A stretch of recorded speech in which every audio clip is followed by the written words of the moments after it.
Assalamualaikum warahmatullahi wabarakatuh.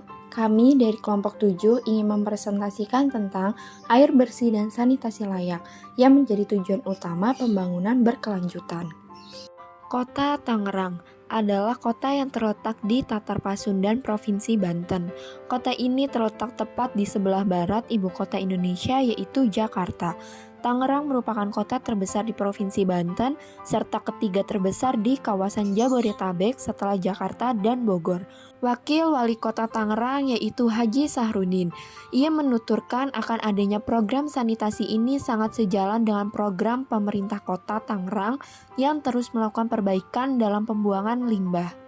Berdasarkan data yang diambil, menunjukkan bahwa stok buang air besar sembarangan di Kecamatan Cikupa adalah 50%. Proporsi tertinggi stok buang air besar sembarangan adalah 90% belum melaksanakan stok buang air besar sembarangan dengan baik. Dalam pembahasan ini, kejadian lebih rendah dengan Desa Teluk Naga, di mana Desa Cikupa memiliki kasus diare yang termaksud dalam 10 besar penyakit, sedangkan Desa Teluk Naga memiliki kasus diare yang masih masuk dalam 10 besar penyakit. Berdasarkan hasil penelitian menunjukkan ada perbedaan sanitasi total berbasis masyarakat atau STBM di Desa Cikupa. Kasus diare ini sedikit dan Desa Teluk Naga memiliki kasus diare yang lumayan tinggi. Sanitasi yang baik merupakan elemen penting yang menunjang kesehatan manusia. Buruknya kondisi sanitasi akan berdampak negatif di banyak aspek kehidupan, mulai dari turunnya kualitas lingkungan hidup masyarakat, tercemarnya sumber air minum bagi masyarakat, meningkatnya jumlah kejadian diare, dan munculnya beberapa penyakit. Ada dampak juga dari sanitasi, yaitu banjir. Jadi saat terjadinya banjir, air bersih tidak tersedia, sumber air tercemar dan menjadi sarana rusak. Tidak adanya sarana penampungan, pengelolaan sampah menjadi tidak dilaksanakan, itu mengakibatkan pembusukan setelah melampaui 2 hari. Jadi bau dan cairan lecet dan masih banyak lagi lalat-lalat muncul. Ditambah dengan tingkat pengetahuan masyarakat tentang sanitasi ini memang cukup rendah. Hal ini kan bisa dilihat nih pada segmen masyarakat yang memiliki jamban pribadi. Selanjutnya, ada pembuangan sampah secara sembarangan. Itu dapat membuat aliran air tersumbat. Jika dibiarkan, kondisi ini dapat membuat sampah dan air meluap, sehingga banjir terjadi. Nah, hal ini sangat berakibat langsung mempengaruhi perilaku masyarakat dalam penggunaan prasarana sanitasi. Dampak lainnya pun banyak masyarakat yang terkena penyakit diare. Jadi salah satu penyakit yang berbasis lingkungan.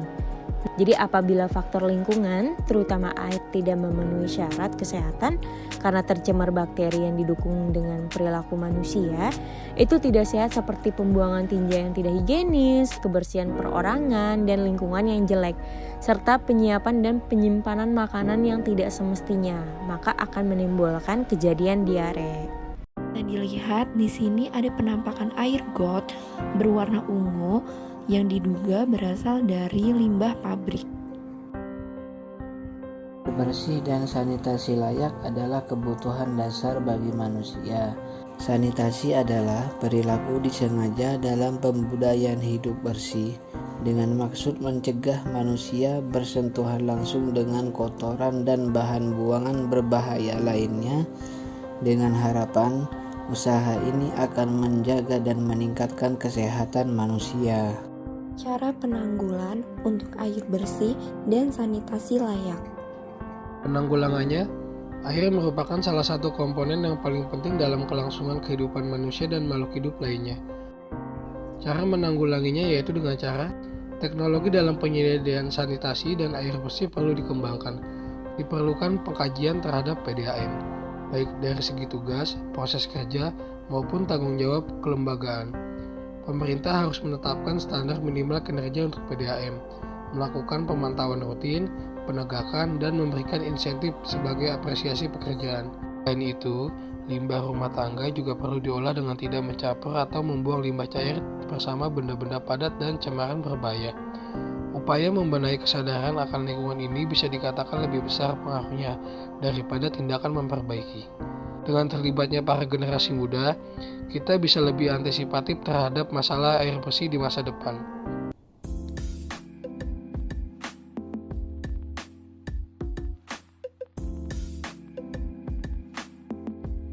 Dengan tujuan pembangunan berkelanjutan pada sektor lingkungan hidup ini akan memastikan masyarakat mencapai akses universal, air bersih, dan sanitasi. Sosialisasi intensif kepada masyarakat pun mengambil peran yang sangat penting. Contohnya mengadakan kerja bakti untuk membenahi kesadaran akan lingkungan ini bisa dikatakan lebih besar pengaruhnya daripada tindakan memperbaiki.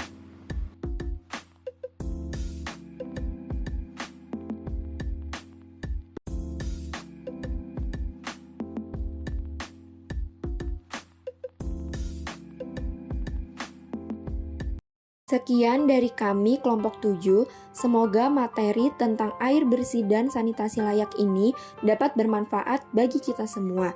Ingat, peduli pada lingkungan adalah suatu keindahan. Maaf apabila ada kesalahan kata.